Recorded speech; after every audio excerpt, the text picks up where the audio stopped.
పరిశుద్ధుడవైన మా ప్రియ పరలోకపు తండ్రి, మీ శ్రేష్టమైన ఘనమైన నామానికి వందనాలు చెల్లిస్తూ ఉన్నాం. నీ మహాప్రేమను బట్టి, నీ ఉన్నతమైన కృపను బట్టి మరొకసారి ప్రభు దినమందు మేమందరము ఆరాధించటానికి మీరు మాకు అనుగ్రహించిన ఈ మంచి సమయాన్ని బట్టి మీకు స్తోత్రాలు చెల్లిస్తున్నాం. తండ్రి, మీ మాటల ద్వారా ప్రతిదినము మమ్మలను బలపరుస్తున్నారు. లోకమందు జీవిస్తున్న మా జీవితములో ప్రత్యేకమైన జనముగా మేము జీవించుటకు మీరు మమ్మలను ఏర్పాటు చేసుకున్న ఆ విధానం మా యొక్క బ్రతుకులలో మీరు అనుగ్రహిస్తూ, మేము నడవలసిన మార్గాన్ని మాకు నేర్పిస్తూ, క్రీస్తునందు మేము స్థిరులుగా కదలని వారిగా ప్రభువు కార్యాభివృద్ధి యందు ఎప్పటికీ ఆసక్తులై బ్రతుకున్నట్లు నీ ఆత్మచేత మమ్మలను నడిపించమని మేము ప్రార్థిస్తున్నాము తండ్రి. మరలా తిరిగి నీ వాక్యము దగ్గరకు వస్తుండగా సమయోచితమైన మీ జ్ఞానమును, పరిశుద్ధాత్మ సహాయమును నాకు అనుగ్రహించి మీ మాటలుగా బోధించగలిగిన జ్ఞానము నాకు అనుగ్రహించి నన్ను మమ్ములను బలపరచమని, ఈ మాటలు వినుచున్న ప్రతి ఒక్కరూ మేలు పొందుటకు తగిన సహాయము మీరు అనుగ్రహించమని ప్రార్థన చేస్తూ, మా ప్రభు, మా రక్షకుడు, మీ ప్రియ కుమారుడైన యేసుక్రీస్తు ప్రభు పేరట ప్రార్థించి వేడుకుంటున్నాము తండ్రి, ఆమేన్. ప్రభునందు ప్రియమైనటువంటి దేవుని వారలారా, దైవ గ్రంథములో నుండి మనం గత కొన్ని దినాలుగా యోధా రాజుల చరిత్రను గురించి మాట్లాడుకుంటూ వస్తూ ఉన్నాం. మనం మాట్లాడుకునేది చరిత్ర అండి, కట్టుకథలు కాదు, లేక ఎవరో వ్రాయగా మనము చదువుకునేటువంటి చందమామ కథలు కాదు. చరిత్ర అంటే జరిగిన సంగతులను తెలియచేసేటువంటిది చరిత్ర. కాబట్టి ఈ రోజున దేవుని వాక్యములో నుండి మనం నేర్చుకొనబోతున్నటువంటి హిజ్కియా జీవితం ఒక చరిత్ర, దావీదు జీవితం ఒక చరిత్ర, సౌలు జీవితం ఒక చరిత్ర, సొలొమోను జీవితం ఒక చరిత్ర, రెహబాము జీవితం ఒక చరిత్ర, ఆ తర్వాత 2 భాగాలైపోయిన ఇశ్రాయేలీల రాజుల చరిత్ర, యూదా రాజుల చరిత్ర. ఇవన్నీ చరిత్ర, జరిగిన సంఘటనలు, జరిగిన విషయాలు. కాబట్టి జరిగిన సంఘటనలు, విషయాలు మనము నేర్చుకుంటున్నప్పుడు, తెలుసుకుంటున్నప్పుడు బహు భయముతో, ఇదిగో ఇలా జరిగాయి కదా, మరి నా జీవిత చరిత్ర ఏంటి, నేను ఎలా ఉంటున్నాను అని మనలను ప్రశ్నించుకోవటం, మనలను మనము పరిశీలన చేసుకోవటం ఎంతైనా అవసరమని నేను మీకు తెలియచేస్తున్నాను. బైబిల్ గ్రంథములో యోధా రాజుల చరిత్రలో మనము హిజ్కియా అనే ఒక మంచి రాజును గురించి వింటున్నాం. ఈ హిజ్కియా తన తండ్రిలాగా బ్రతకలేదు, తన తండ్రిలాగా జీవించలేదు, తన తండ్రి చెడిపోయినట్లుగా చెడిపోలేదు. కానీ దేవుని కొరకు ఒక ప్రయోజకుడుగా దైవ చిత్తాన్ని నెరవేర్చేటువంటి, దేవునికి ఇష్టమైనటువంటి ఒక కుమారునిగా ఇతడు జీవించినట్లుగా మనం చూస్తున్నాం. పేరుకు రాజ్యాన్ని పరిపాలిస్తున్న రాజే గాని తన జీవితం అంతా కూడా ఆత్మీయతతో నిండిపోయింది. ఆధ్యాత్మికమైన పరిస్థితుల మీదే అతడు తన మనస్సును ఎక్కువగా పెట్టినట్లుగా దైవ గ్రంథములో మనము చూస్తున్నాం. అతని పరిపాలనలో, అంటే హిజ్కియా పరిపాలనలో తాను దేవుని యందు విశ్వాసం ఉంచిన వాడిగా, దేవుణ్ణి హత్తుకున్నవాడిగా, దేవుణ్ణి వెంబడించిన వాడిగా, దేవుని ఆజ్ఞలను నెరవేర్చిన వాడిగా మనం చూస్తాం. అతడు పరిపాలనలోనికి రావటంతో ఎంతగానో మరి ఈ లోక సంబంధమైనటువంటి మనుషులు ఏర్పాటు చేసిన దేవతల స్తంభములను తీసివేసి దేవుని మందిరాన్ని బాగు చేసి ప్రజలకు నిజమైన దేవుడెవరో, నిజమైన ఆరాధన ఏంటో, నిజమైనటువంటి భక్తి జీవితం ఏంటో నేర్పించిన మహా గొప్ప రాజు ఎవరు అంటే హిజ్కియా. ప్రియులారా, హిజ్కియా నడిచిన నడకలో, హిజ్కియా జీవించిన జీవితములో దేవుని మీద ఆధారపడటం, ప్రార్థనలో అతడు పాలు పంపులు పొందటం, రాజైనప్పటికీ కూడా ప్రవక్తలను గౌరవించటం, అన్ని విధాల ఇతడు ఒక మంచి ఆధ్యాత్మికమైన ఉన్నతమైన స్థాయికి ఎదిగిన వాడిగా మనం చూస్తున్నాం. ఆ తరువాత ఇతని మీదికి రాజులు వచ్చినప్పుడు దేవుని మీద అతడు ఆధారపడి జీవించిన జీవితం మనందరము తెలుసుకుంటూనే వస్తూ ఉన్నాం. తరువాత అతడు భయంకరమైనటువంటి మరణకరమైన రోగానికి గురి కావటం, దేవుని సన్నిధానములో అతడు ప్రార్థించి తిరిగి అతడు మరలా 15 సంవత్సరాల ఆయుష్ను దేవుని యొద్ద నుండి పొందుకొని మరణ శాసనమునే మార్చినటువంటి ఒక గొప్ప వీరునిగా దైవ గ్రంథములో మనము గమనిస్తూ వచ్చాం. ప్రియులారా, ఇంత అద్భుతమైన విధానములో దేవుని యొక్క ప్రణాళికలో నడిచినటువంటి హిజ్కియా జీవితములోనికి ఎలా ప్రవేశించిందో గాని ఒక గర్వం ప్రవేశించింది. ప్రియులారా, ఒక గర్వం ప్రవేశించింది. చూద్దాం ఒక్కసారి బైబిల్ గ్రంథములో దినవృత్తాంతములు 2వ గ్రంథం. ప్రియులారా, వాక్య భాగములో మనము చూడగలిగితే దినవృత్తాంతములు 2వ గ్రంథం 32వ అధ్యాయం 32వ అధ్యాయము 24వ వచనము నుండి మనము చదువుకుందాం. దినవృత్తాంతములు 2వ గ్రంథం 32వ అధ్యాయము 24వ వచనాన్ని వాక్యములో నుండి చదువుకుందాం. ఆ దినములలో హిజ్కియా రోగి అయి మరణ దశలో ఉండెను. అతడు యెహోవాకు మొర్రపెట్టగా ఆయన అతనికి తన చిత్తమును తెలియపరిచి అతనికి సూచన ఒకటి దయచేసెను. అయితే హిజ్కియా మనస్సున గర్వించి తనకు చేయబడిన మేలుకు తగినట్లు ప్రవర్తింపనందున అతని మీదికిని యూదా యెరూషలేముల వారి మీదికిని కోపము రాగా చాలండి. ప్రియులారా, వాక్య భాగములో మనము చూస్తూ ఇప్పటి వరకు మనము చదువుకున్నటువంటి సందర్భాలకు వ్యతిరేకమైనటువంటి విధానము ఇక్కడ మనకు కనబడుతుంది. హిజ్కియా రోగి అవ్వటం, దేవుడు అతన్ని బాగు చేయటం, అతనికి ఒక సూచన చూపించటం, ఇవన్నీ జరిగిపోయిన తర్వాత మరి ఎందుకు వచ్చిందో గాని అతని హృదయములో ఒక గర్వం ప్రవేశించింది. ప్రియులారా, గర్వం అనేటువంటిది ఎంత ప్రమాదకరమైందో గత రాజుల జీవిత కాలములో వారి చరిత్ర విధానములో మనము చూస్తూ వచ్చాం. మనిషి ఎంత ఎదిగినా అంత ఒదిగి ఉండటం చాలా మంచిది. ఎదిగిన కొలది ఏం కావాలన్నారు? ఒదిగి బ్రతకాలి అన్నారు. అది ఎంత ప్రాముఖ్యమైన మాటో, అది మన జీవితానికి ఎంత మేలు చేస్తుందో అది మనము గుర్తించాలి.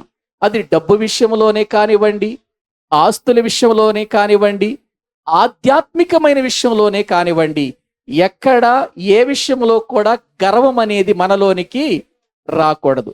అది వచ్చిందా నాశనానికే అది దారి తీస్తుంది అనే సంగతులు దేవుని వాక్యములో నుండి మనము ఎన్నో సార్లు నేర్చుకున్నాం. ప్రియులారా, కానీ ఇక్కడ ఏ రీతిగా వచ్చిందో తెలియదు. ఎందుకంటే హిజ్కియా కాలంలో బంగారము, వెండి, ఆస్తులు ఇవన్నీ కూడా బహు విస్తారముగా పెరిగిపోయినాయి. ఆయనకి చాలా విస్తారంగా, ఎంత విస్తారంగా పెరిగిపోయాయంటే హిజ్కియాకు ఎటువంటి పరిస్థితి ఉందో ఒక్కసారి చూద్దాము రండి. 27వ వచనం చదవండి. ఘనతయు కలిగెను, అతడు వెండి బంగారములను, రత్నములను, సుగంధ ద్రవ్యములను, డాళ్లను, నానా విధములకు శ్రేష్టమైన ఉపకరణములను సంపాదించి వాటికి బొక్కసములను కట్టించెను. ధాన్యమును, ద్రాక్షరసమును, తైలమును ఉంచుటకు కొట్లను, పలు విధముల పశువులకు శాలలను, మందలకు దొడ్లను కట్టించెను. మరియు దేవుడు అతనికి అతి విస్తారమైన కలిమి దయచేసినందున పట్టణములను, విస్తారమైన గొర్రెల మందలను, పశువుల మందలను అతడు సంపాదించెను. అంటే సంపాదన ఎక్కువైపోయింది. ఏమండి, అతని జీవితంలో ఏదీ కొదవలేదండి. ఇంకొక విషయం ఏంటంటేనండి, హిజ్కియా కాలములో ఎంత గొప్ప స్థాయికి ఎదిగిపోయాడంటే, హిజ్కియా ఆనకట్టలు కట్టాడండి. తన రాజ్యానికి నీటి వసతి కావాలని ఆనకట్టలు కట్టిన వాడిగా, నీటి విషయములో బహు జాగ్రత్త తీసుకొని యెరూషలేము నీరుపారు దేశముగా మారాలని ఆశించి ఎన్నో రీతులుగా ప్రాజెక్టులు కట్టినటువంటి ఘనత ఎవరికి దక్కిందంటే హిజ్కియాకే దక్కింది. మరి రోగము నుండి అతడు తిరిగి 15 సంవత్సరాల ఆయుష్ పొందిన తర్వాత వేటిని బట్టి వచ్చిందో గాని అతని హృదయములోనికి గర్వం వచ్చింది. ఆ గర్వం వచ్చిన తర్వాత దేవుని కోపం యూదారాజు అయినటువంటి హిజ్కియా మీదకిని, తన ప్రజలైనటువంటి యూదుల మీదకిని ఆయన కోపము రగులుకుంది. ఇంతగా ఆధ్యాత్మికమైన స్థితిలో ఎదిగిన వాడు ఇదిగో ఇక్కడ ఎందుకు గర్వపడ్డాడు అని దేవుని కోపము రగిలినప్పుడు అర్థం చేసుకున్నాడు. ఎవరు? హిజ్కియా. అయ్యో, నా జీవితంలో నేను తొందరపడ్డానే, అనవసరంగా నాలోనికి గర్వం ప్రవేశించిందే, ఈ గర్వం నా జీవితానికి నాశనము కదా, దేవుని కోపము నా మీదికి వచ్చింది కదా అని ప్రజలందరికీ చెప్పి తన్ను తాను దేవుని దగ్గర తగ్గించుకొని ఆ హృదయ గర్వముని విడిచిపెట్టాడు. 26వ వచనం చదవండి. హిజ్కియా హృదయ గర్వము విడిచి తానును యెరూషలేము కాపురస్తులను తమ్మును తాము తగ్గించుకొనిరి గనుక హిజ్కియా దినములలో యెహోవా కోపము జనుల మీదకి రాలేదు. ఏవండి, గర్వం అనేటువంటిది తన యొద్దకు వచ్చింది, తనలోనికి వచ్చింది, ప్రవేశించింది. ఆ గర్వము అతనికి మేలు చేసిందంటే మేలు చేయలేదు. బైబిల్లో మనం చదువుకున్న మాటలో తనకు చేయబడిన మేలుకు తగినట్లు ప్రవర్తింపనందున అని 25వ వచనం. గర్వం ప్రియులారా దేవుని యొక్క సన్నిధిలో మనలను ఆధ్యాత్మికంగా ఎదగకుండా చేస్తుంది. ఎదుగుతున్నాం అనుకుంటారు. హృదయంలో గర్వం ఉన్న వాళ్ళు నేను ఎదుగుతున్నాను, నేను బాగున్నాను, వాక్యం నాకు బాగా తెలిసింది, పాటలు బాగా పాడగలను, వాక్యాన్ని బాగా చెప్పగలను, లేకపోతే ప్రార్థన బాగా చేయగలను, భక్తి బాగా చేయగలను అనేటువంటి మనసు హృదయంలో ఉండొచ్చేమో గాని అది మనకు మేలుకరమైనది కాదు. ఇది ప్రమాదకరమైనది. ప్రియులారా, దేవుని కోపము రగులుకున్న తర్వాత హిజ్కియా తనను తాను తగ్గించుకున్నాడు. హృదయ గర్వమును ఏం చేశాడు చెప్పండి? విడిచిపెట్టాడు.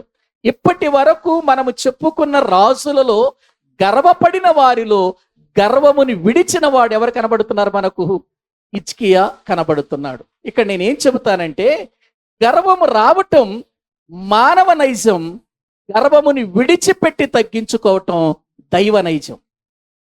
ప్రియులారా, ఆలోచించండి. మనిషికి మానవ నైజం ఏం చెబుతుందంటే, నీకు ఆస్తులున్నాయి కదా, గర్వపడు.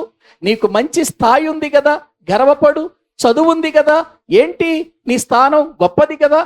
గర్వం అనేటువంటిది మనిషిలోనికి వస్తుంది.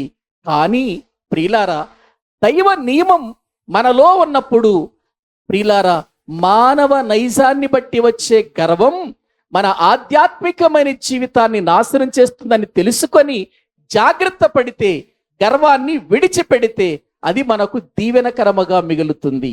ఇది మనం తెలుసుకోవాలి. దైవ నియమములో మనం బ్రతకాలి తప్ప మానవ నైజంతో మనం బ్రతకకూడదు. మానవ నైజములో ఎన్నో పొరపాటులు ఉన్నాయి, దైవ నియమములో మాత్రం పొరపాటులు ఉండవు. ఇది మనం గుర్తించాలి. మానవ నైజం అండి, ఇది తప్పు చేయటం మానవ నైజం అండి, పొరపాటు చేయటం మానవుని యొక్క విధానం అండి అని అంటూ ఉంటారు. మానవుని విధానం అది కావచ్చేమో, కానీ మానవత్వములో మనము ఉంచవలసింది దైవత్వం. అప్పుడే అతడు దేవుని కుమారుడు అవుతాడు, దేవుని కుమార్తె అవుతుంది. మానవత్వంతో బ్రతికితే ప్రియులారా, నువ్వు మానవుడుగానే మిగిలిపోతావు. మానవత్వములో దైవత్వముతో ఉంటే నీవు దేవుని కుమారునిగా కుమార్తెగా మిగిలిపోతావు. ప్రియులారా, యేసుక్రీస్తు వారిని మనము చూస్తే ఆయన మనుష్య కుమారుడు అని పిలువబడ్డాడు కదా. మనుష్య కుమారుడు అని ఆయన పిలువబడ్డాడు. మనుష్య కుమారుడే గాని మనుష్య కుమారునిలో దైవత్వము ఇమిడి ఉండటాన్ని బట్టి, దైవత్వముతో ఆయన బ్రతకటాన్ని బట్టి ఆయన దైవ కుమారునిగా ఆయన పిలువబడ్డాడు. గ్రహించండి ప్రియులారా, మనము దేవుని పిల్లలముగా ఈ లోకములో బ్రతుకుతున్నాము అనంటే, దేవుని పిల్లలము అని మనం పిలువబడటానికి కారణం ఒకటే, దైవ నియమములో మనం బ్రతుకుతున్నాము గనుక.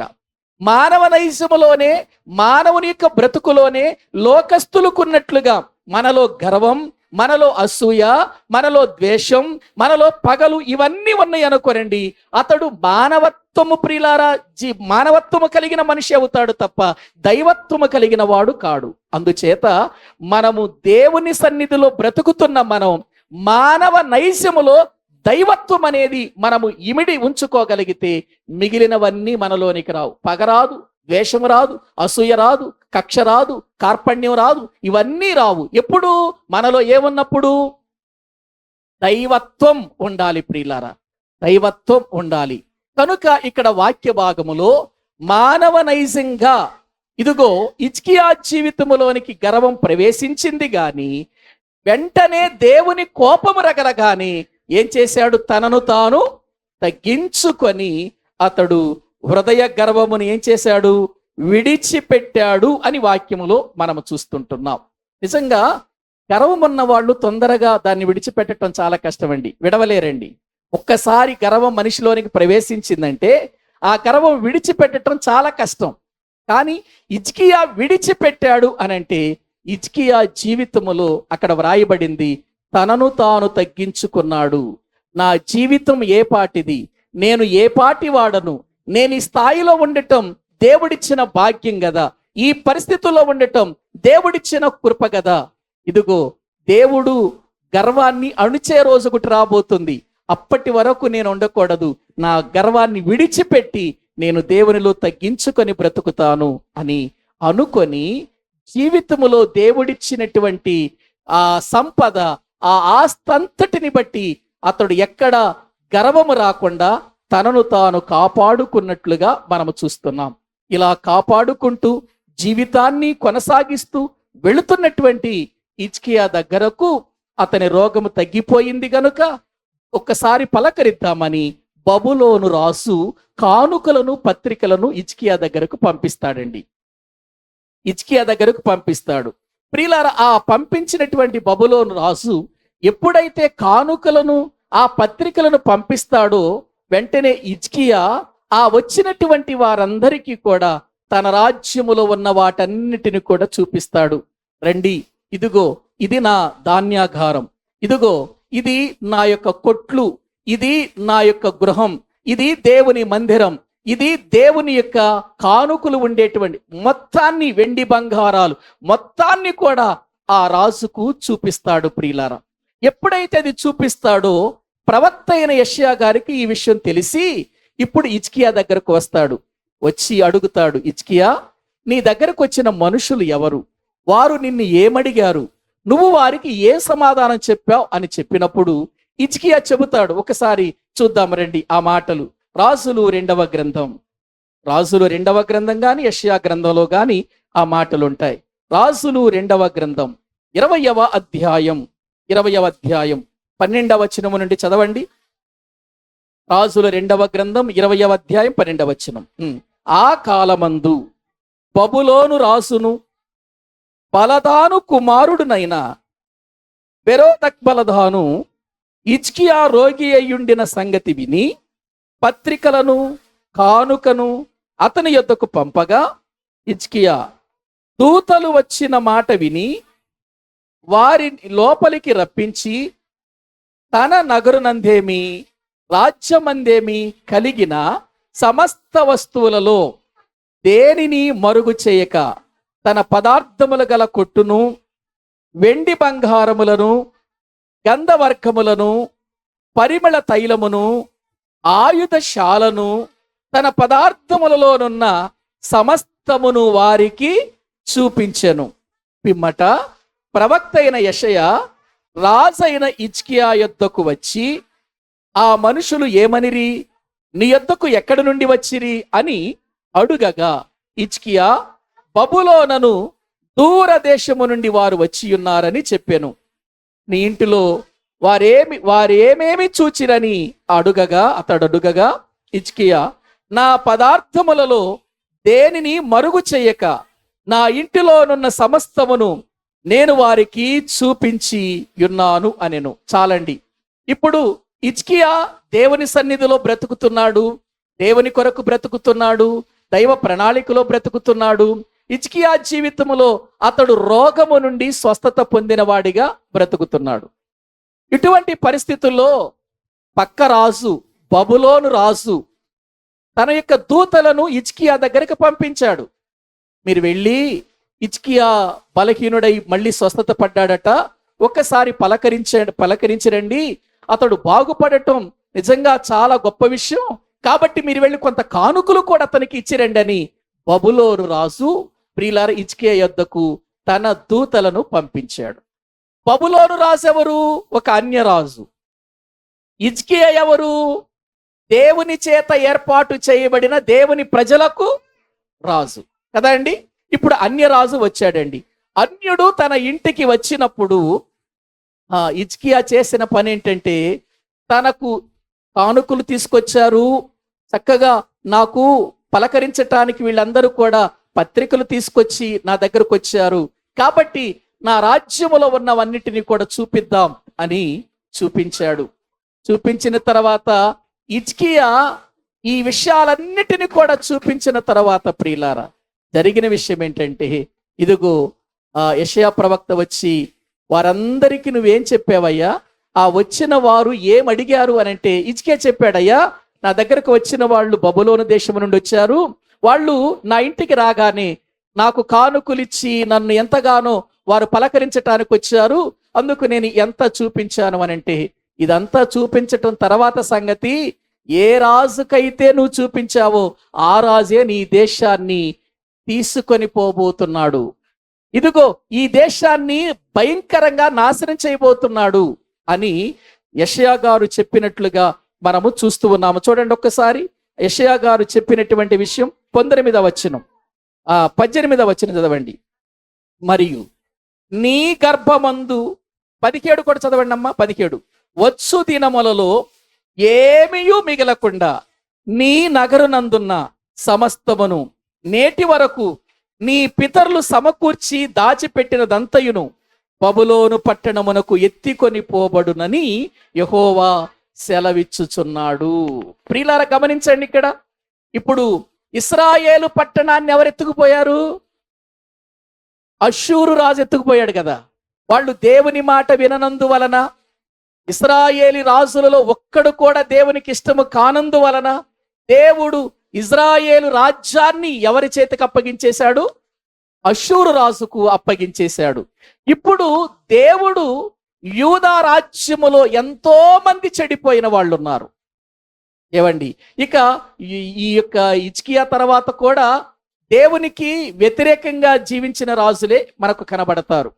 కనుక వీళ్ళు నా మాట వినకుండా ఇలా బ్రతుకుతున్నారు. హిజ్కియా, ఒక సంగతి నేను నీకు తెలియచేస్తున్నాను, నీవెలాగైతే నీ సమస్త వస్తువులన్నిటినీ బబులోను రాజుకు చూపించావో అలాగే ఒక రోజు రాబోతుంది, ఆ రోజు ఈ యెరూషలేము అనే నగరములో ఏమీయూ మిగలకుండా అంతయు ఈ బబులోను రాజు ఏం చేస్తాడు?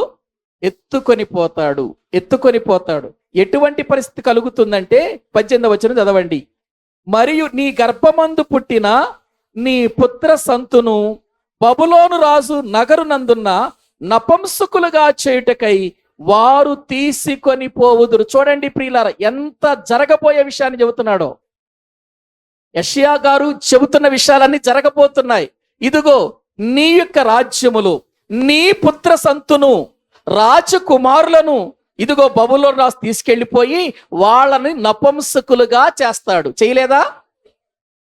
చేశాడుగా. దానియేలు, షడ్రకు, మేషకు, అబేద్నెగోలు ఇటువంటి వారందరిని ఏం చేశాడు? నపుంసకులుగా చేయలేదా? తర్వాత మనం వాటి గురించి చెప్పుకుంటాములేండి. ప్రియులారా, అంటే ఎప్పుడో జరగబోతున్నటువంటి విషయాన్ని ఇప్పుడు ఎవరికి తెలియచేస్తున్నాడు దేవుడు? హిజ్కియాకు తెలియచేస్తున్నాడు.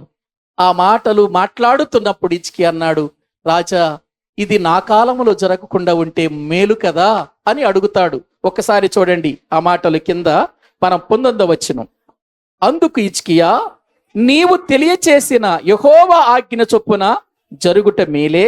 నా దినములలో సమాధానము సత్యము కలిగిన ఎడల మేలే కదా అని యెషయాతో అంటున్నాడు. అయ్యా, నా దినాలలో సమాధానము, నా దినములలో సత్యము కలిగిన ఎడల మేలే కదా అని మాట్లాడుతున్నాడు హిజ్కియా. అంటే హిజ్కియా దినములన్నిటిలో కూడా రాజ్యములో ఏం జరిగింది చెప్పండి?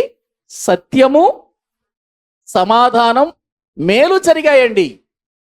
హిజ్కియా కాలం అంతటిలో కూడా ఎందుకు ప్రియులారా మేలు జరిగిందంటే హిజ్కియా సత్యమును అనుసరించాడు, ప్రజలను కూడా సత్యములోనికి నడిపించాడు. హిజ్కియా సమాధానకరమైన మార్గంలో ఉన్నాడు, ప్రజలను కూడా సమాధానకరమైన మార్గంలో ఉంచాడు. అప్పుడు దేవుడు యెషయా ద్వారా ఏం చెబుతున్నాడంటే, హిజ్కియా, నీవు నిజంగా సత్యమును అనుసరించావు, నిజంగా నా కొరకు బ్రతికావు, నిజంగా నీలో ఉన్న పొరపాటును గురించి తెలియచెప్పగానే నిన్ను నీవు తగ్గించుకుని ఏం చేశావు? నీవు ఆ హృదయ గర్వాన్ని విడిచిపెట్టావు. నిజంగా నీ భక్తి చూస్తుంటే, నీ విధానం చూస్తుంటే నాకు చాలా సంతోషం అనిపించింది. అందుచేత నీ కాలములో ఇది జరగదు, నీ కాలములో జరగనివ్వను. ఎందుకంటే నీ కాలములో మేలు జరిగింది, నీ కాలములో సత్యము, నీ కాలములో సమాధానం ప్రజల మధ్యలో తాండవమాడింది గనుక, నువ్వు ప్రజలను చక్కగా పరిపాలించావు గనుక, దేవుని కొరకు ప్రజలను ఇదిగో నియమించావు గనుక, దేవుని ఆరాధన చక్కగా జరిగించావు గనుక, దేవునితో సమాధానము ప్రజలకు ఏర్పాటు చేశావు గనుక, భక్తిగా బ్రతికావు, ప్రజలను కూడా భక్తిలో జీవింపచేశావు గనుక, నీ కాలమందు నేను ఈ సంఘటన జరగనివ్వను, నీ తర్వాత కాలములో ఈ సంఘటన జరుగుతుంది అని దేవుడు ప్రియులారా హిజ్కియాకు చెప్పినప్పుడు హిజ్కియా చాలా సంతోషించాడు. ప్రభువా, ఇది జరుగుట మేలే గాని నా కాలములో జరగకూడదు అని అనుకున్నాడు. దేవుడు ఆ రీతిగా జరిగించినట్లుగా మనం చూస్తూ ఉంటున్నాం. అంటే హిజ్కియా దేవుని దగ్గర ఏది అడుగుతున్నాడో వాటినన్నిటిని ఏం చేసుకుంటున్నాడు? అతడు పొందుకుంటున్నాడండి. దేవుని అడిగింది దేవుడు ఇస్తున్నాడంటే హిజ్కియా జీవితం దేవునికి ఎలా ఉంది? ఇష్టంగా ఉంది. అంతేనండి, మనం కూడా దేవునికి ఇష్టలుగా ఉండి మనము ఆయనను అడిగితే తప్పకుండా ఆయన మనకు సహాయము చేస్తాడు, మన ప్రార్థనకు జవాబును కలిగిస్తాడు. ఈ విషయాన్ని గుర్తించండి. ఈ విధముగా జీవించినటువంటి హిజ్కియా కాలము ప్రియులారా ముగిసిన వాడై చివరికి అతడు మరణించినట్లుగా దైవ గ్రంథములో మనము చూస్తున్నాం. అతని మరణం ఎంత గొప్పగా ఉందో చూద్దాం రండి. 20వ వచనం ప్రియులారా, 20-21 వచనాలు చదువుకుందాం. హిజ్కియా చేసిన ఇతర కార్యములను గూర్చియు అతని పరాక్రమమంతటిని గూర్చియు, అతడు కొలను త్రవ్వించి కాలువ వేయించి పట్టణములోనికి నీళ్లు రప్పించిన దానిని గూర్చియు యూదారాజుల వృత్తాంతముల గ్రంథమందు వ్రాయబడి ఉన్నది. హిజ్కియా తన పితరులతో కూడా నిద్రించగా అతని కుమారుడైన మనష్షే అతనికి మారుగా రాజాయను. 2వ దినవృత్తాంతాల గ్రంథంలో కూడా రండి. ఒక్కసారి ఆయన ప్రియులారా జీవిత అంతము ఎలాగుందో దేవుని వాక్యములో నుండి మనము చూద్దాం. 32వ అధ్యాయము 32వ వచనం చదవండి. హిజ్కియా చేసిన ఇతర కార్యములను గూర్చియు అతడు చూపిన అంటే ఆయన భక్తి గూర్చి చెబుతున్నాడు ఇక్కడ. అతడు భక్తిని గూర్చియు ప్రవక్తయును ఆమోసు కుమారుడునకు యెషయాకు కలిగిన దర్శనముల గ్రంథమందును యూదా ఇశ్రాయేలీల రాసుల గ్రంథమందును వ్రాయబడి ఉంది. ఎక్కడెక్కడ వ్రాయబడింది? హిజ్కియా భక్తి గూర్చి ఎక్కడెక్కడ వ్రాయబడింది? ఏవండి, వాక్యములో మనము చూస్తున్నామండి. యూదా ఇశ్రాయేలీల రాజుల గ్రంథమందు మాత్రమే కాకుండా యెషయాకు కలిగిన దర్శనముల గ్రంథం ఎక్కడున్నది? యెషయా గ్రంథములో కూడా వ్రాయబడి ఉన్నవి. ప్రవక్త కూడా రాశాడు అతని గురించి. యూదులు మాత్రమే కాదు, యూదా చరిత్రలోనే కాదు, ఏవండి యూదా రాజుల చరిత్రలోనే కాదు, ఇశ్రాయేలు రాజుల చరిత్రలోనే కాదు, యెషయా ప్రవక్త దర్శనాల గ్రంథములో కూడా వ్రాయించాడు దేవుడు. అంత మాత్రమే కాదు, ఇంకా దైవ గ్రంథంలో మనము చూస్తే సామెతల గ్రంథం 25వ అధ్యాయములో ఇదిగో హిజ్కియా యొక్క సేవకులు చాలా చక్కని సంగతులను వాళ్ళు ఎత్తి వ్రాసినట్లుగా మనము చూస్తున్నాము కదండి. అంటే హిజ్కియాను గురించి ఇన్ని చోట్ల ఎందుకు దేవుడు రాయించాడంటే హిజ్కియా మాదిరికరమైన జీవితాన్ని జీవించాడు, అంతే కదండి. దేవునికి ఇష్టమైన జీవితం ఎవరు జీవించారో వాళ్ళందరినీ దేవుడు మాదిరిగా పెట్టుకోండి అని అంటాడు. ప్రియులారా, ఒకసారి మనం ఆలోచన చేస్తే దావీదు జీవితం గురించి మనం ధ్యానం చేశాం. దావీదు గురించి ప్రతి రాజుకు దేవుడు చెబుతూనే వచ్చాడు కదండి. ఇశ్రాయేలు రాజుకు చెబుతున్నాడు,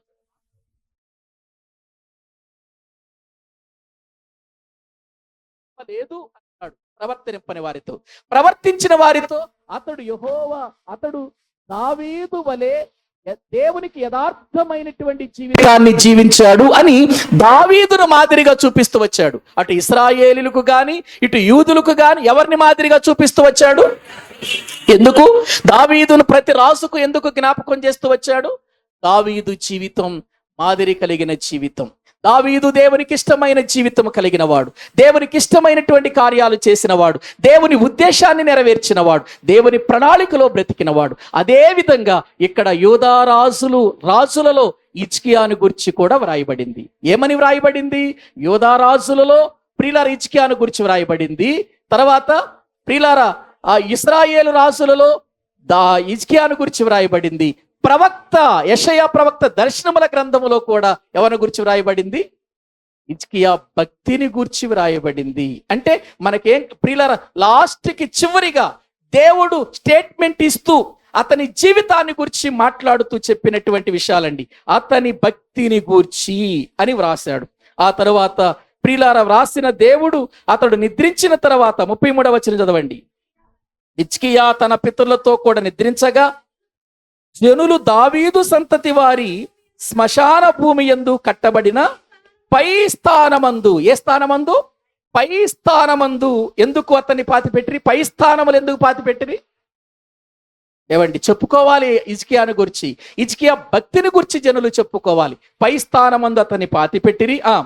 అతడు మరణమొందినప్పుడు యూదా వారందరూ యెరూషలేము కాపురస్తులందరూ అతనికి ఉత్తర క్రియలను ఎలా జరిగించారు? ఘనముగా జరిగించిరి అని వాక్యములు మనము చూస్తున్నాం. ఏమండి, యోదావారు యెరూషలేము వారందరూ కూడా రండి, మనల్ని భక్తిలో నడిపించిన రాజు, అతన్ని మనం ఘనముగా ఏం చేయాలి? సమాధి చెయ్యాలి. ఘనముగా చేశారండి. ప్రియులారా, వాక్యము వింటున్న మనం ఆలోచించాలి. యెషయా గ్రంథములోనికి రండి. యెషయా గ్రంథం దేవుని వాక్యములో ప్రియులారా అక్కడ వ్రాయబడినటువంటి సంగతులు కూడా ఒక్కసారి మనము చదువుకుందాం. యెషయా గ్రంథము 38వ అధ్యాయం. యెషయా గ్రంథము దేవుని వాక్య భాగములో 38వ అధ్యాయము. ప్రియులారా 7వ వచనం నుండి చదవండి. 7వ వచనం కాదు, దేవుని వాక్యములో మనం జ్ఞాపకం చేసుకుంటే 38వ అధ్యాయం అంతా కూడా మనము చూస్తే ఆ విషయాలు ఉంటాయి. 39లోనికి రండి. 39వ అధ్యాయం ప్రియులార వాక్య భాగములో మనము జ్ఞాపకం చేసుకుంటే 7వ వచనం నుండి చదవండి. 39:7. మరియు నీ గర్భమందు పుట్టిన నీ పుత్ర సంతును బబులోను రాజు నగరునందు తీసుకొని పోవుదురు. అందుకు హిజ్కియా, నీవు తెలియచేసిన యెహోవా ఆజ్ఞ చొప్పున జరుగుట మేలే, నా దినములలో సమాధాన సత్యములు కలుగునుగాకని యెషయాతో అనెను. ఇక 40వ వచనము నుండి ప్రియులారా మనము చదువుకుంటే 40వ అధ్యాయము నుండి మనము చదువుకుంటే హిజ్కియా కాలములో హిజ్కియా మరణం తర్వాత ఏ విధమైనటువంటి రీతిలో ప్రవచించాడో ప్రియులారా వ్రాయబడిన విషయాలండి. ఒక్కొక్కటి మనం ధ్యానం చేస్తే నిజంగా ఇప్పుడు ప్రియులారా ఈ యొక్క హిజ్కియా జీవితం ముగియదు మనకు, అంటే కంటిన్యూ అయిపోతుంది. యెషయా ప్రవక్త హిజ్కియా జీవితాన్ని గురించి ఏం చేస్తున్నాడంటే కంటిన్యూగా మాట్లాడుతున్నాడు. ఎందుకు మాట్లాడుతున్నాడు? అసలు హిజ్కియా జీవితం గురించి 38వ అధ్యాయం అంతా కూడా వ్రాయబడింది. 38వ అధ్యాయం అంతా అతడు మరణము నుండి విడుదల పొందిన తర్వాత, రోగము నుండి అతడు స్వస్థత పొందిన తర్వాత అతని గూర్చి ఎన్ని సంగతులు 38వ అధ్యాయములో వ్రాయబడ్డాయండి. ఒక్కసారి ఒక్క వచనం చదివిస్తాను చూడండి ప్రియులారా. 38వ అధ్యాయము 20వ వచనం చదవండి. 20వ వచనం, మన జీవిత దినములన్నీయు యెహోవా మందిరములో తంతి వాద్యములు వాయింతుము, మరియు యెషయా అంజూరపు పండ్ల ముద్ద తీసుకొని ఆ పుండు కట్టవలెను, అప్పుడు అతడు బాగుపడినని చెప్పాను. అంటే పై వచనాలన్నీ కూడా జీవిత దినాలను గూర్చి మాట్లాడుతున్న సందర్భం మనకు ఈ 38వ అధ్యాయంలో కనబడుతుంది. ప్రియులారా, అంటే ఎందుకు దేవుడు ఎన్ని చోట్ల హిజ్కియాను గురించి వ్రాయవలసి వచ్చింది? ఎందుకు రాశాడు అంటే, అటు ప్రవక్తల గ్రంథాల్లోనూ వ్రాయించాడు, ఇటు రాజుల గ్రంథములో కూడా వ్రాయించాడు. ఎందుకు హిజ్కియాను గురించి ఇంతగా ఆయన రాయిస్తున్నాడంటే, అది అందరికీ మాదిరికరమైన జీవితం. దేవుని కొరకు బ్రతకాలని చెబుతున్నాడు హిజ్కియా, దేవుని కొరకు ఇలా జీవించాలని చెబుతున్నాడు, దేవుని ఎలా ఆరాధించాలో చెబుతున్నాడు, దేవుని కొరకు ఎలా బ్రతకాలో చెబుతున్నాడు, చివరికి తప్పు చేసినప్పుడు ఎలా తొందరగా దాన్ని విడిచిపెట్టాలో కూడా మనకు చెబుతున్నాడు. భక్తి జీవితం యొక్క విధానం ఏంటో హిజ్కియా మనకు నేర్పిస్తున్నాడు. ప్రియులారా, గమనించండి, ఆలోచించండి ప్రియులారా, హిజ్కియా జీవితాన్ని గురించి దేవుడు ఎంతగా ఎందుకు వ్రాయించాడు అని మనము ఆలోచిస్తే ప్రియులారా, నిజంగా దావీదు ఆనాటి ప్రజలకు, ఆ తరువాత ప్రజలకు, నేటి ప్రజలకు మాదిరికరమైన వ్యక్తి ఎలా అయ్యాడో, ఇప్పుడు హిజ్కియా కూడా ఆనాటి ప్రజలకు, ప్రవక్తల కాలమునకు, ఇప్పుడు మన కాలమునకు ఎటువంటి వాడిగా కనబడుతున్నాడు చెప్పండి? మాదిరికరమైన. ఇటువంటి మాదిరికరమైన వారిని మనం మాదిరిగా తీసుకోవాలి. దేవుని కొరకు భక్తి చేసిన మాదిరికరమైనటువంటి వారినే మనము ప్రియులారా మన యొక్క మాదిరికరముగా తీసుకుంటే మన భక్తి జీవితం కూడా ఇంప్రూవ్ అవుతుంది, మన జీవితం కూడా దేవునిలో ఇంకా ప్రియులారా ఎదుగుతుంది అనే విషయాన్ని మనము తెలుసుకోవాలి. గమనించండి, మనమేమో బలహీనులైన వారిని మాదిరిగా తీసుకుంటాం, పడిపోయిన వారిని మాదిరిగా తీసుకుంటాం, దేవునికి దూరమైపోయిన వారిని మాదిరిగా తీసుకుంటాం. అందుకే మన బతుకులు కూడా అట్లాగే ఉంటాయి. కానీ అటువంటి వారిని కాదు. ఎవరిని మాదిరిగా పెట్టుకోమన్నాడు? యాకోబు పత్రిక ఒక్కసారి చదవండి.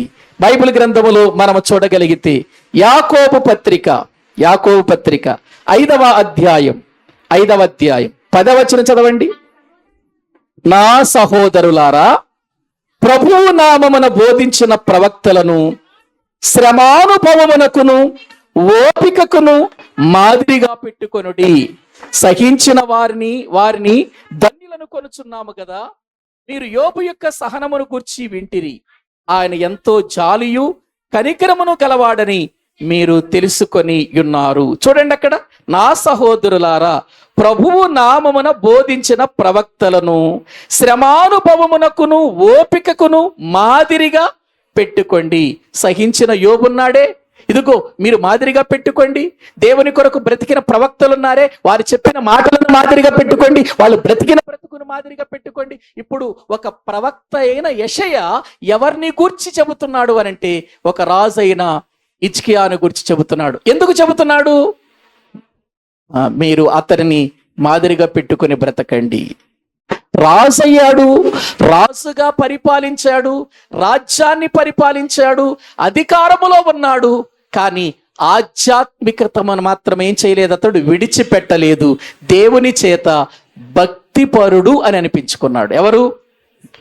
ఏమండి, ఈ పేరు ఇప్పటి వరకు మనం చెప్పుకున్న ఏ రాజులకైనా ఇదిగో ఈ విధానం ప్రియులారా గురించి దేవుడు చెప్పినట్టుగా ఎక్కడైనా విన్నామా? లేదండి. ప్రియులారా, దేవుడు మనం చేసే భక్తిని చూస్తాడు. ప్రియులారా, ఎలా చేస్తున్నాం భక్తి, ఎలా ప్రియులారా బ్రతుకుతున్నాం మనం దేవునిలో అనేది చూస్తాడు.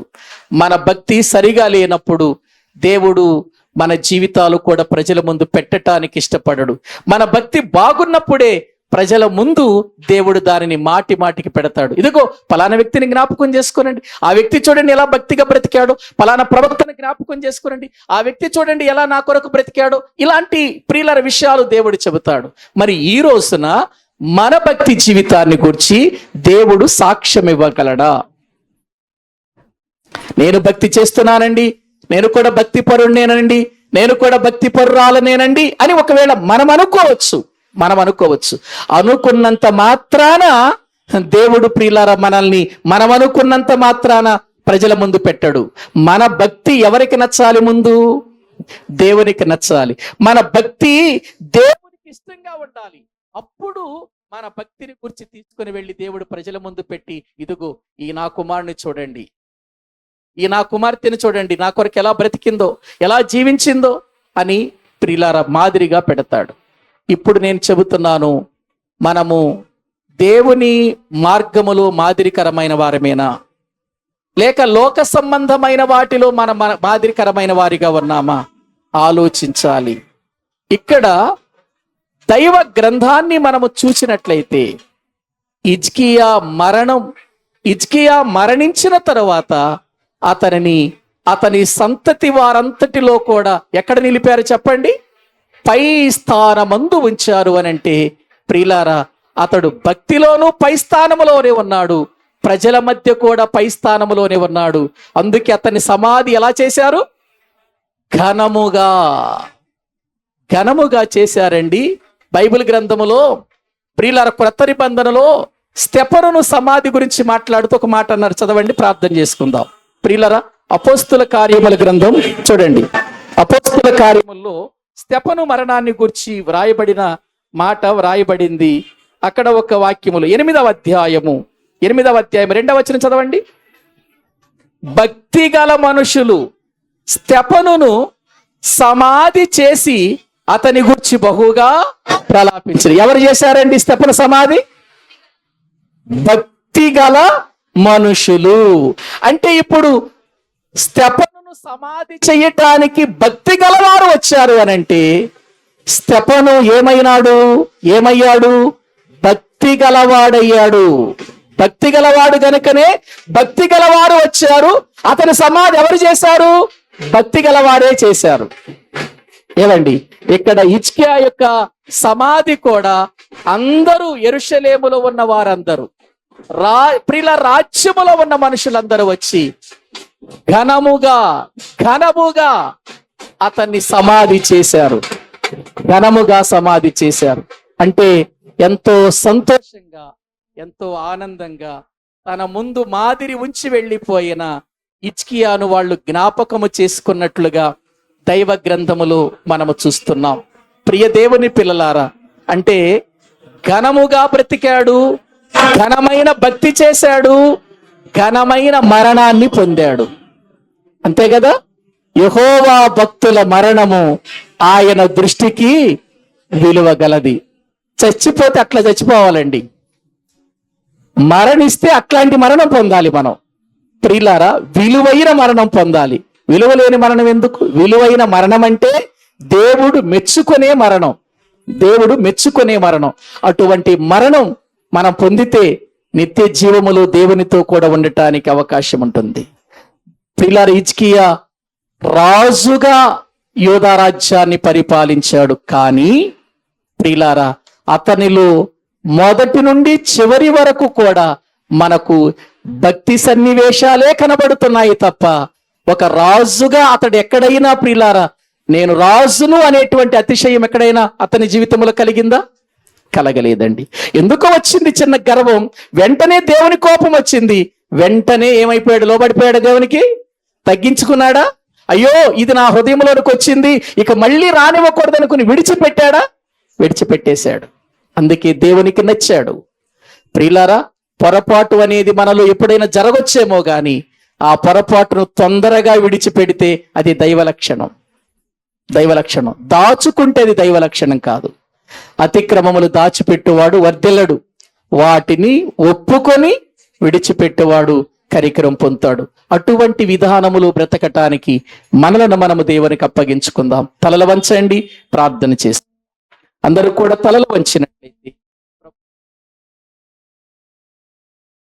దేవుని పిల్లలారా, కొన్ని మాటలు వింటున్నాము కదా, ఒక్కసారి ఆలోచన చేద్దాం, పరిశీలన చేద్దాం. ఒక మంచి రాజుగా హిజ్కియా మనకు కనబడుతున్నాడు. దేవుని సన్నిధిలో విశ్వాసం ఉంచిన వాడిగా, ఆయన్ని వెంబడించిన వాడిగా, హత్తుకున్నవాడిగా, ఆయన ఆజ్ఞలు నెరవేర్చిన వాడిగా, దేవుని తోడు కలిగిన వాడిగా, దేవునితో ఒక బంధము కలిగినటువంటి ప్రార్థనాపరుడుగా, ప్రతి విషయములో దేవుని సన్నిధిని అతడు అనుభవిస్తున్న వాడిగా, భక్తి కలిగిన వాడిగా, ప్రజలను భక్తిలోనికి నడిపించిన వాడిగా, మందిరము విషయంలో జాగ్రత్త తీసుకున్న వాడిగా, మందిరము విషయంలో ప్రజలందరినీ కూడా ఒక చక్కని మార్గములో నడిపించిన వాడిగా, నిజంగా అతని జీవితమంతా కూడా భక్తి భక్తి భక్తి ప్రియులారా విధానము కనబడుతుంది. నిజంగా మన జీవితంలో మనం ఏమై ఉన్నామో ఈ లోక సంబంధంగా కాదండి. మనము ఒకవేళ ఈ లోకములో నువ్వు ఒక అధికారివా, లేదు నువ్వు ఒక ఆఫీసర్వా, లేదు నువ్వు ఒక ఉద్యోగివా, లేదు నువ్వు స్టూడెంట్వా, అది కాదు మనకు ఘనత. అందులో మన భక్తి కనపడాలి. ఆ భక్తే మనకు ఘనత తీసుకురావాలి ప్రియులారా. అది మన జీవితానికి ఆధారమైనప్పుడు అది మనకు దీవెనకరముగా ఉంటుంది. ఒక్కసారి ఆలోచన చేద్దాం ప్రియులారా. మంచి నిర్ణయంతో ప్రభు కొరకు బ్రతుకుదాం. ప్రార్థన చేసుకుందాం. ప్రార్థన. పరిశుద్ధుడవైన మా ప్రియ పరలోకపు తండ్రి, మీ ఘనమైన ఉన్నతమైన నామానికి స్తోత్రాలు నాయన. నిజంగా మా బ్రతుకులో ఈ దినము ప్రభువా హిజ్కియా జీవితాన్ని గురించి మాకు ప్రభువా మీరు తెలియచేశారు. గత కొన్ని వారాలుగా అతని యొక్క భక్తి జీవితాన్ని మేము చూస్తూనే వచ్చాము తండ్రి. ఈరోజు అతని మరణం కూడా ఒక ఘనముగా ప్రభువా నాయన ఉన్నది అనంటే, అతని భక్తిని గురించి మీరే సాక్ష్యం ఇస్తున్నారు అనంటే నాయన, నిజంగా మా భక్తి ఎలాగుందో మేము పరిశీలన చేసుకోవటానికి మాకు ఒక మాదిరికరమైన రాజు చరిత్రను చూపించారు తండ్రి. నాయన మీకు స్తోత్రాలు తండ్రి. మేము కూడా మా తర్వాత వారికి మా భక్తి జీవితాన్ని చూపించేటువంటి ఆ విధానం మాకు నేర్పించండి. ఆ విధానములో మేము పెరుగుటకు తగిన సహాయము చెయ్యండి నాయన. దావీదులాగా హిజ్కియా బ్రతికాడు నాయన. హిజ్కియా తన ప్రారంభము నుండి ముగింపు వరకు కూడా చిన్న చిన్న లోపాలు ఉన్నప్పటికీ ఆఖరి వరకు నీ యందు నిలిచి నీ నుండి సాక్ష్యం పొందుకున్నవాడిగా నాయన అతని బ్రతుకు ముగిసింది. ఆ రీతిగానే మా బ్రతుకులు ఉండటానికి సహాయము చేయండి నాయన. మేమెక్కడ కూడా నాయన పడిపోకుండా మమ్మలను మీరు మీ వాక్యము చేత బలపరచండి. ఎక్కడైనా మాలో లోపముంటే నీ వాక్యము హెచ్చరిక చేస్తున్నప్పుడే ఆలస్యము చేయక దాన్ని వెంటనే ఒప్పుకోగలిగిన వారిగా తగ్గింపు జీవితం మాలో పెట్టండి. విధేయత కలిగిన మనస్సు మీరు మాలో పెట్టండి. నీ కుమారుడైన యేసు క్రీస్తు వారు శిలువ మరణము పొందునంతగా ఎలా విధేయుడయ్యాడో అటువంటి విధేయత కలిగిన జీవితం ప్రతి ఒక్కరిలో పెట్టండి నాయన. మా మనసులోనికి ఏది చెడ్డది రాకుండా మమ్మలను మేము కాపాడుకుంటూ వాక్యము చేత ప్రార్థన చేత మా జీవితాలను జాగ్రత్త పరుచుకొనుటకు తగిన సహాయము చేయండి తండ్రి. ప్రభు బల్ల మా మధ్యలో ఉంది. మేము ప్రభు బల్ల యొద్దకు వస్తున్నాము. ప్రభు మా కొరకు పొందిన శ్రమలు, మా కొరకు పొందిన గాయములు, మా కొరకు పొందినటువంటి వేదన అదంతా మేము జ్ఞాపకం చేసుకున్నప్పుడు మేము కూడా ప్రభు వలె క్రీస్తును పోలిన జీవితముతో, క్రీస్తులో ఉన్న పరిశుద్ధత, క్రీస్తులో ఉన్న ప్రేమ, క్రీస్తులో ఉన్నటువంటి సువార్త, క్రీస్తులో ఉన్న ప్రార్థన, క్రీస్తు ప్రభువులో ఉన్నటువంటి సహోదరత్వం, ఇదంతా కూడా మేము కూడా నేర్చుకొని అలా బ్రతుకున్నట్లు మమ్మల్ని సిద్ధపరచండి నాయన. మేము నీ యొక్క నాయన ఉన్నతమైన ప్రేమలో ఇలాగు కొనసాగుటకు మా బ్రతుకులను సిద్ధము చేసుకొని నీ వాక్యము చేత బలపడుతూ ముందు కొనసాగుటకు సహాయము చేయమని మీ చేతులకు అప్పగించుకుంటూ మా ప్రభువు, మా రక్షకుడు, మీ ప్రియ కుమారుడైన యేసుక్రీస్తు ప్రభువు పేరిట ప్రార్థించి స్తుతించి వేడుకుంటున్నాము తండ్రి. ఆమేన్.